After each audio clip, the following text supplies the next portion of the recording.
Feel free to donate to this wonderful service that Tempo Afrique continues to offer us abroad and at home.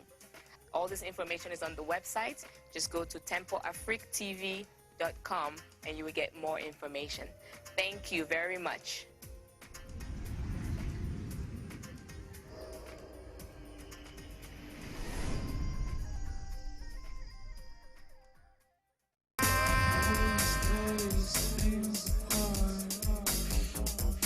Hot mix mixing.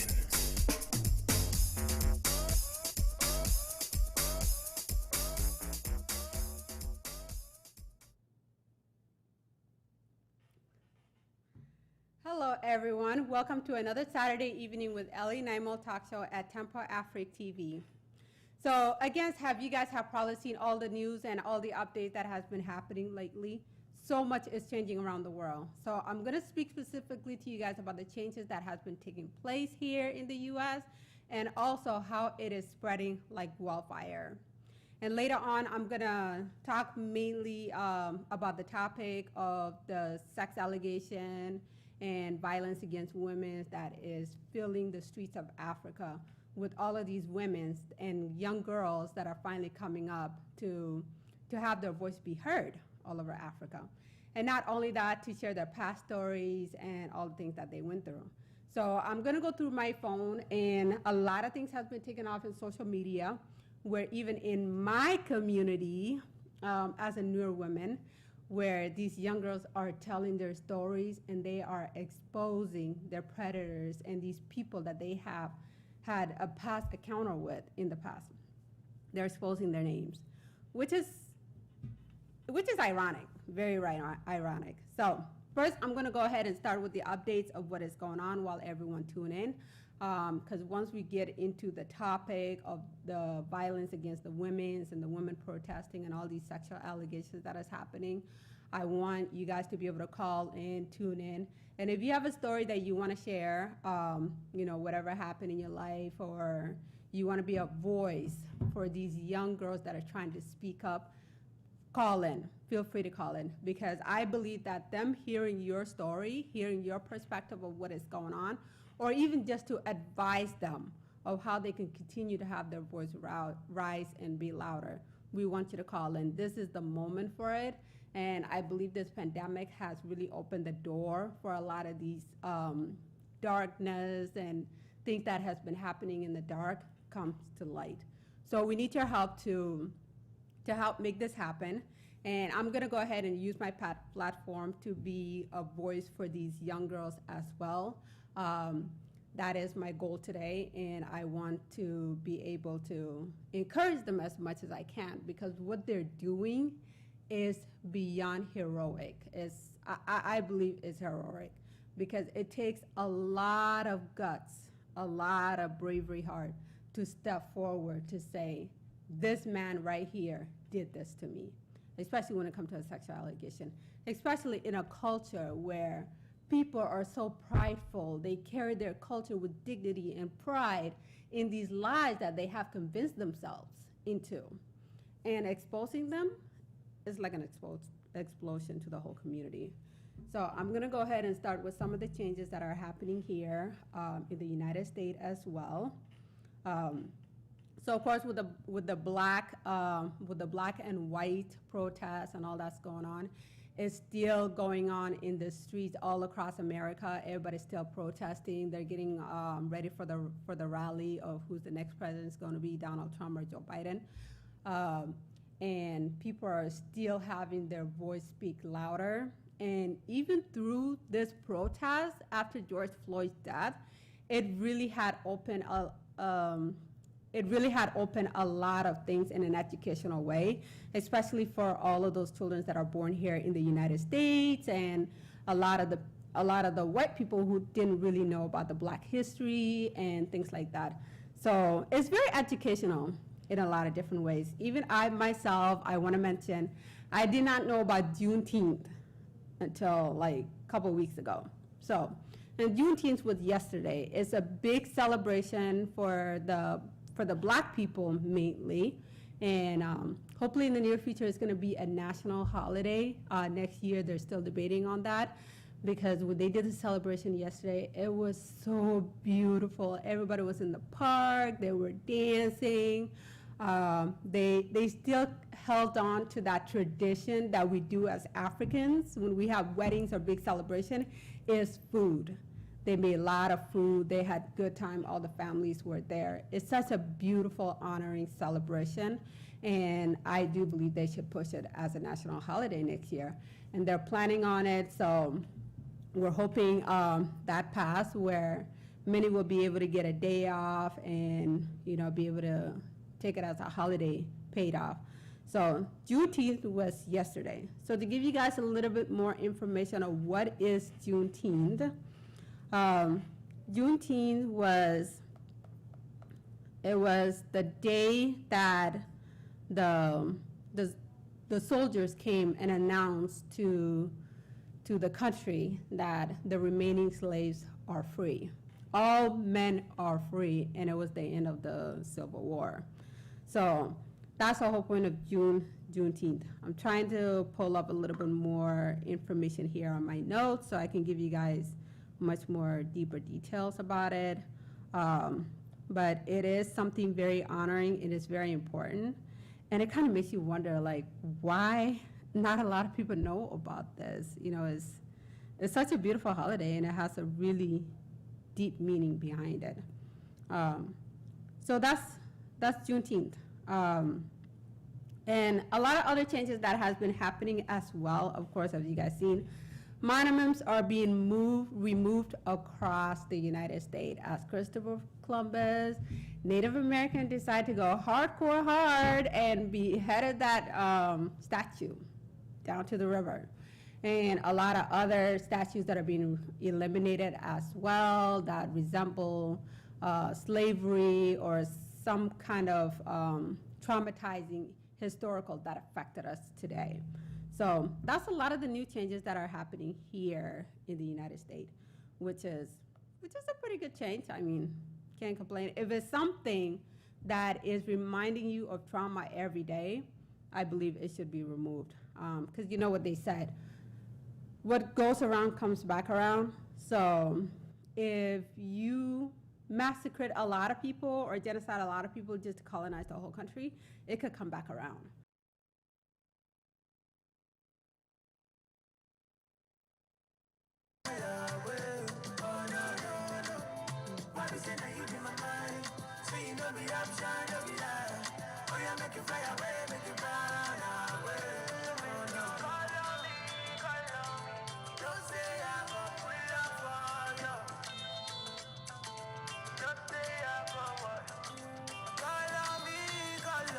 Okay, good.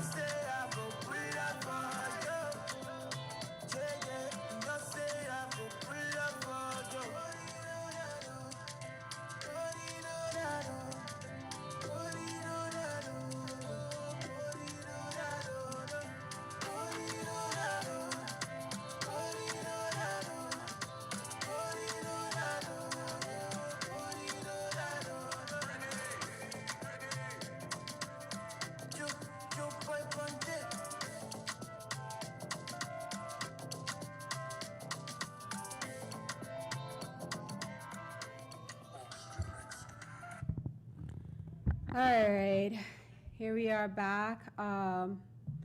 We want to make sure everyone can hear me because I think the sound got cut off a little bit earlier. And so I know I gave a lot of information there about, the sex allegation and all these things that are happening.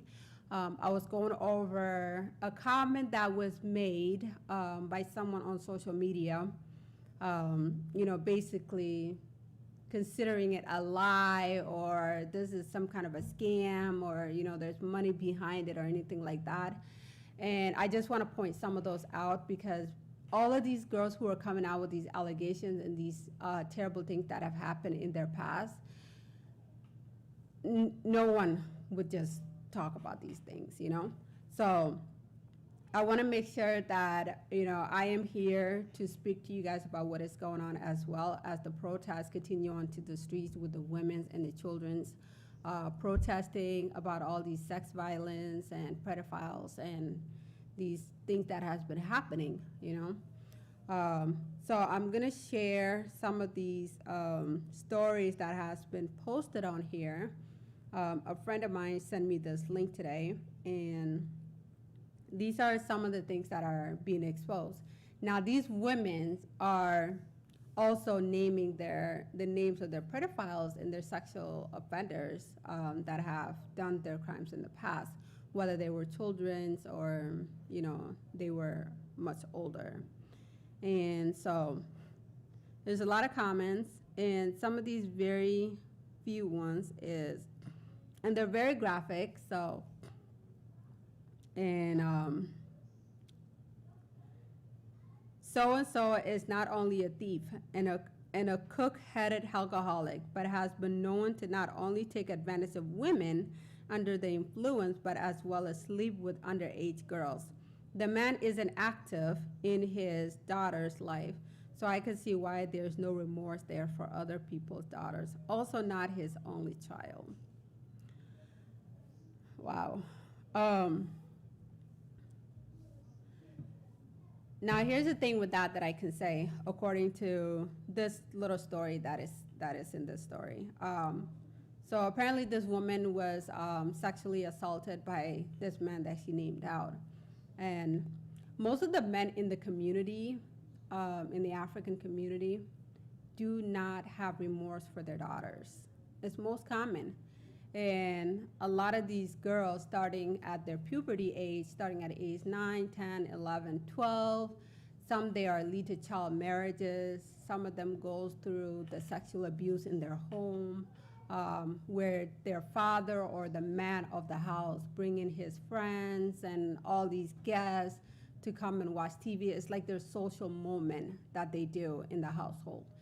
Not having any concern or remorse that there's a young girl here in the house. So that's how a lot of these sexual activity do happen in the households, and mostly fathers and don't even really look back to that, you know. So it's a continuous trauma, it's a continuous curse that has been happening for decades, that's been happening for ages. And, you know, of course, as one of our friends mentioned, about 80 to 90% of these victims that are coming out right now, that's a really large number of men that have been doing this for decades to these young girls. And these girls are getting sexually raped, molested at a very young age, which leads to a lot of the trauma that are happening later on in the community. And it's an ideology of belief to say that, okay, women are less of a man. They don't have the brain of a man. Well, I wouldn't say a brain of a man. They don't have that much knowledge. They're not smart, basically. So the man has the authority over everything. The man says what goes and what comes. The man pretty much demands everything. So women are mostly treated as property, you know, where there's sexual rape and there's marital rape. And the difference with those two is like rapes that happens to minors and children under the age of 18. And marital rape is rape that constantly happens in a relationship where the man believes that I can do whatever I want anytime I want. Okay? Those are the different rapes that a lot of women are facing in Africa. Even here in America too, where there's a tight culture within the community, where a lot of these traumas are also happening as well. So a lot of these young girls that are coming out and speaking out about it, we're very proud of you guys, and we want your voice to keep going louder and louder until all of this has come to an end, you know. And eventually there will be a point where everybody's gonna, you know, it's gonna explode. All these problems are gonna take off in the community. They're gonna come face to face to what they have done in the past, and from that point on forward, who knows what healing is gonna take place, reconciliation, and all those things. So, moving on, and there was another quote here. This young guy, he seems like a really young guy. He was announced. He lives in He lives in Adelaide. Him and another guy raped my cousins. I kind of lost it there. Okay. Took photos of her drunk, naked on their phones. I know he's done other stuff to other women, especially underage girls, but I'll let them speak for themselves. Stuff like that are pretty graphic, you know? You're doing that to your own cousins. You're doing that to your own, to the girls in your family. It's pretty disturbing. And a lot of these cases are commonly happening. They do happen a lot because most of these parents and these adults are not at home, okay? Whoever is the oldest in the child is the babysitter, and then they bring in multiple kids to watch. And most of these children are home by themselves, okay? Now, if you have a daughter among, other cousins that are in the house, it's unimaginable what they would do in those households. And not only that, these boys and these children pretty much do whatever they want, because in our culture here in America, there's really no discipline. The child does whatever they want. There's no talking to them. There's no teaching them. There's no telling them how they should live or go in the ways of their lives. So I'm going to give you guys an example, a story of two siblings. It's definitely going to be a little bit more graphic. So it says, stop wasting the lives of your children. Your silence and shame is secretly killing them. Okay. Silence is where all the wickedness takes place. Okay. Pedophiles, sex offenders, rapists, they all think that whatever they do in the dark, they will never be exposed. They go after the most vulnerable, the most youngest one, think that they'll never speak up. But this case is a little different. So in order for a child to learn, they need guidance. They don't just learn things on their own. They also need lessons and direction into life before they become adults. Now, this is very important, okay? But in a rare case of two siblings who were left alone without a mother and father, their parents have died and passed on. And these two children have other neighboring family members like aunties and uncles. The way of their life that they have picked up is very disturbing and very abnormal. The question behind all this is that the elders that are among them, why they do not teach these children the importance advices they should know, okay? And I say that because talking about sex to our children is like a taboo, okay? In the culture ways, it's like a taboo. Parents don't teach their kids about sex. They just leave them be and expect that they're gonna figure it out, until shame comes to your family later, I guess, okay? So life in Ethiopia, people are ashamed to speak the truth and rather calls them taboos. People are afraid to correct things. People are afraid to tell other things that they should know. And that is not good for them and on their children's. Okay? And I say this because a tight community that have a really strong cultures and traditions, okay, will present lies. Okay, they will present lies in a way to look perfect for others. There's competition between women's where, oh, my house look better than so-and-so, and I look better than so-and-so. My children are better than so-and-so, okay? There's that huge competition going on among women's. And there's also, that speaking where if you try to correct a person and say what you did is wrong, you shouldn't have done that, oh, they will go on top of their head, They will think you're crazy, you're nuts. Like, how dare you? How dare you correct me on this, Yeah. It's like a whirlwind. They turn into a whole complete different person. That's something that needs to be abolished, period, you know? We can't get comfortable in our own lies and no longer knows how to speak the truth anymore, okay? It's a melting pot. It's a hot mess, okay? So people can't seem to accept the truth, but rather just to leave situations alone and not be told anything, okay? Somebody who is shameful in their act rather sit comfortably in their sin. That's what goes on a lot too in the community, in the adults, okay? You can't tell them what to do. If you tell them what to do, they're gonna look at you like you're the most horrible person in the world. It's basically a taboo to them. But in the cases of the two siblings, it is very unfortunate for them. Very naive, without any guidance, no supervision by any adult telling them how they should manage their life from the village. Okay.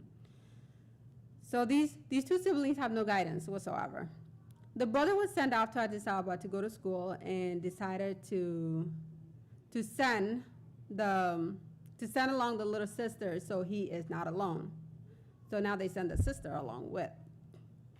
Now they're both alone, and not to mention in one room. They're in the same room. How is that possible in any human mind to think that two siblings could be in one room? Okay, this is one of the biggest mistakes our people make in our country, okay? They don't see anything wrong with it. They're like, oh, they're siblings, they're gonna live together, you know? There's this dynamic culture that I have witnessed myself where if you have a sister and you have brothers, the sister does everything. She cooks for the brothers, she washes the clothes, she does all of that. So basically it's like she became a maid for the brothers. That's a really backward culture. I get it. They're trying to raise the man to be like that high authority, like, you know, even if the boy is younger than the girls in the household, the boy gets all the authority. The boy gets all the control of his sisters, you know? And sometimes nobody knows what goes on in that household, okay? And so one day the brother started lusting after the sister while she was changing her clothes, and that's where everything started going downhill. It wasn't discovered that they both had been sexually active until the girl was found pregnant. Either she delivered the baby safe, healthy, or not, we don't know. This is her brother's child. Incidents like this happens a lot in the community. They do. And it's very disturbing. It is very disturbing. And I think it's a lack of the culture of not knowing how to get out of the culture and how to learn new things or the new ways of life. And these people are still stuck to it till today, you know? It's very disturbing. It's 2020, you know? I get it. Maybe year doesn't matter in how much you progress in life or how much changes in life in general, you know? But all men are equal. Yes, there's a standard for man, there's a standard for women, there's a role for women, there's a role for man. You know, we get that. They're two total different things, and they both have a role to play as well, you know? But if the parents is not comfortable or they give up on their children's life, they don't even teach them anything, you know? Or even growing up as a child, they just make them work, go to around and stuff. They don't even talk to them. They don't even ask them how they are doing, you know? So when they fall into a bad lifestyle, they blame them, they shame them, they cast them out. They told them, you are no longer a part of this family, you are a disgrace to the family. And that is what is happening right now to a lot of these rape cases and sexual assault that is happening in the community as well. These young girls are so brave enough to finally have come out with their stories. And I can't imagine what their parents or their uncles or even their predators is thinking right now and what they're going through. But some of the comments that are being made by the people who pretty much don't really have a good, accurate knowledge of what rape is and how it affects girls, the comments they make is very disturbing. It could really escalate trauma. It could really put you in a situation where you don't even really want to speak anymore, okay? So I say keep talking, ladies. You know, keep spreading your word. Keep protesting. This is the time for this change. This has to go, okay? The culture that we live in is hell, is darkness. I get it, the whole world is not perfect. The whole entire world is not perfect. Even in border Mexico, there's children in cages. There are sex trafficking. It's going on all over the world, okay? But in order to change a community, it starts with you, what is happening right now. You can't have 80 and 90% of the whole entire community being rapists. It's diluted. It's bad in many levels, okay? 80 and 90% in South Sudan are rapists? And they're all victims as well? Yeah, that's a really, really terrible corruption there, I would have to say. And, I don't know where this is gonna go, where it's gonna lead to exactly, but all I can say is the more you guys keep fighting on this, the better the chances that your voices will be heard and change will come to the community, okay? Everything starts with the darkness before you can see the light, okay? There's a light at the end of the tunnel. Keep fighting, and maybe this is the final change for Africa, There's a lot of ideology mindset that needs to be changed that is still happening in Africa. We have beautiful cultures. We have beautiful traditions. Let's embrace on those things and eliminate the bad seeds of our lifestyle. That's pretty much all I would say. Eliminate that. Getting married at a child under age of 18, an old man, okay? An old man, like probably in his 40s or 50s, going back to Africa, marrying a little girl that is, 14, 15, 16. Erase that. These girls have a life. Their life is being taken away from them. They're not even fully developed. They don't even know who they are yet, One problem leads to another problem, okay? You can't solve a problem with another problem. It just doesn't work that way, The more problem you try to bury and put into it, one day it's gonna explode like it's happening right now. So all the things that we are shameful, it's time to put them aside. Trust me, there's nothing better than truth, okay? Once you have come to the light and you have started to live the truth, you'll be even more happy about your life and be glad that you're alive. So anyway, my only advice I could give to all of the young girls out there right now, since we're coming to the end of the time, and I'm gonna try to say this in our language as well, to the South Sudanese community. There are a lot of Tidiata lat yen gatananga kam, yeah, kangada ya. But they need want to willing ka bukan yengat ka tidiata lat yen ka. Tidin ka lat wa nunga ka community. So don't give up. Try to pen, go to Mamakan Malat for a very long time. Manakon, they don't know what they're doing. They have gone through this trauma over and over. It's been a generational curse. And I believe that you guys are the light right now to the world that is making this change. And do not give this fight. This is the moment. Time to change the world. Time to bring the light. And I will say, me personally, myself, I'm from the community, and I'm not gonna be able to tell my whole entire story, but all I can say is I have been through there as well. At age 15, I have a case, it reached to the court of law, and it led to the men being deported in South Sudan. So keep fighting this case. If you can still prosecute your predator, go do it. File a complaint. Take a chance. You never know what's gonna happen, okay? Like God said, I did not give you fear, but power. Okay, so do not fear. Fear is like a cloud that is just covering all the things that you can do.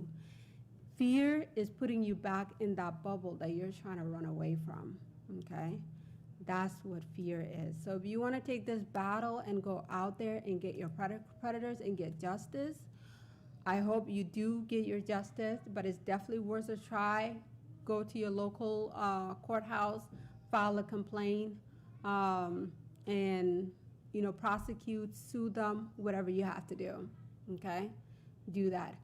if you can handle it within the culture or within the community, bring it up to your parents, talk to your parents about it, let them confront the situation, bring it up to your uncles, because I know in Africa, if a man rapes a woman or a child, basically from where I'm from in Gambela, Ethiopia, they will be beaten up in a broad daylight.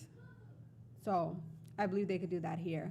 But anyway, that's all of my message to you guys. Time has come to an end. And I just want to say, be strong, be fabulous, keep the movement going, and keep exposing the past so that all things shall come to the light. And good night.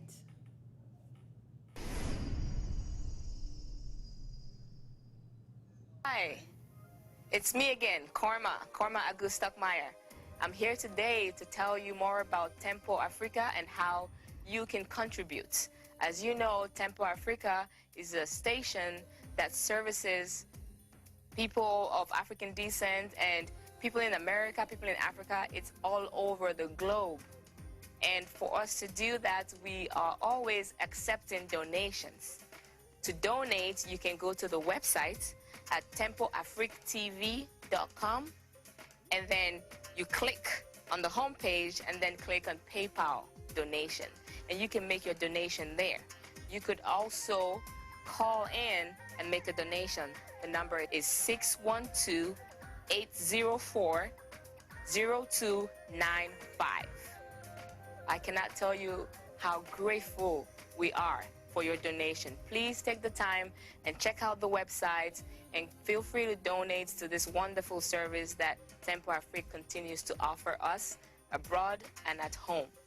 All this information is on the website. Just go to tempoafrictv.com and you will get more information. Thank you very much.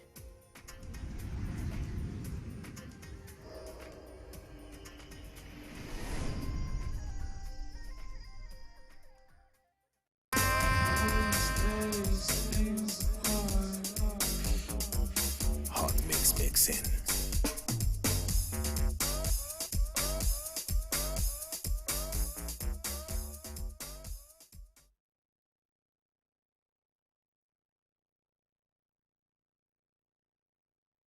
Oh, quel pays sauvage!